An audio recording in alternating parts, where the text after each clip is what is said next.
This 3D grid represents an electric potential landscape.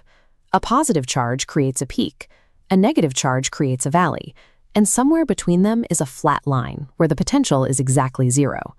Finding that zero mark is much like identifying sea level on a map. We are going to find that exact zero mark, along with navigating other specific geometries, by working through the standard NCERT electric potential problems found in board exams. Look at this formula. V equals KQ over R. The most important rule for these problems is that electric potential is a scalar quantity. There are no vector arrows here. We are performing simple algebraic addition. Relying on numerical math rather than being distracted by angles or directions allows for a consistent approach to the complex charge geometries used in the NCERT exercises. For question 2.1, we have a positive 5 times 10 to the negative 8 coulomb charge and a negative 3 times 10 to the negative 8 coulomb charge. They are separated by 16 centimeters, or 0.16 meters. We need to find where the electric potential is zero. For an internal point between the charges, we place point P1 at a distance of x from the positive charge. This leaves a distance of 0.16 minus x to the negative charge. Setting the sum of their potentials to zero creates an algebraic balance. 5 over x equals 3 over 0.16 minus x. After cross-multiplying and solving for x, we find our first zero potential point at 0.10 meters, or 10 centimeters from the positive charge. Consider the region outside the charges near the smaller 3-unit charge. Since the positive charge is stronger, their potentials can only cancel out if we are closer to the negative charge to compensate for its smaller magnitude. In this external position, the total distance from the positive charge is 0.16 plus x, while the distance from the negative charge is just x. Pause the video here and try to calculate the distance for this second point. When we solve this balance, we get 5x equals 3 times the quantity 0.16 plus x. This reveals a second answer, 0.24 meters. This second point is exactly 24 centimeters beyond the negative charge. For any asymmetric two-point charge system, you must identify both of these distinct coordinates, the internal and the external, to provide a complete solution.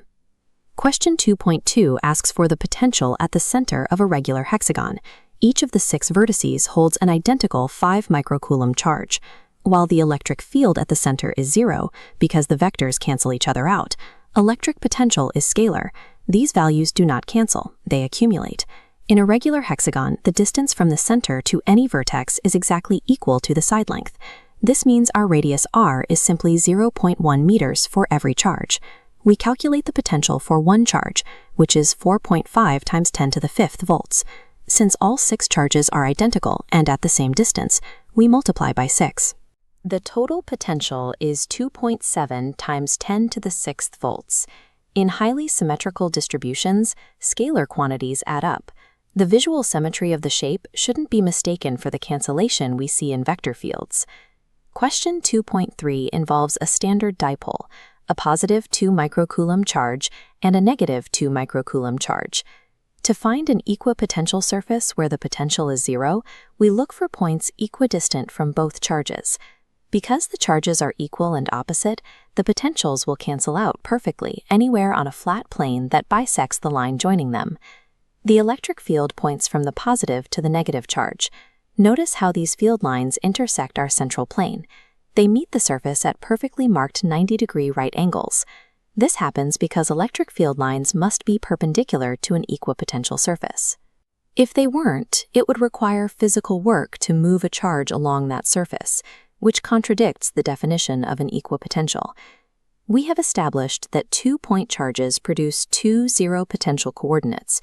Symmetric polygons result in accumulated scalar values, and dipoles create a perpendicular equipotential plane. When preparing your solutions, ensure you use SI units, like meters, and clearly highlight your final answers in a box, as required by examiner guidelines. This cheat sheet contains the core formula and common unit conversions. You can use these practice variations to check your understanding of these specific charge configurations. Applying these specific algebraic and geometric principles ensures accuracy across the entire electrostatic potential section of the exam.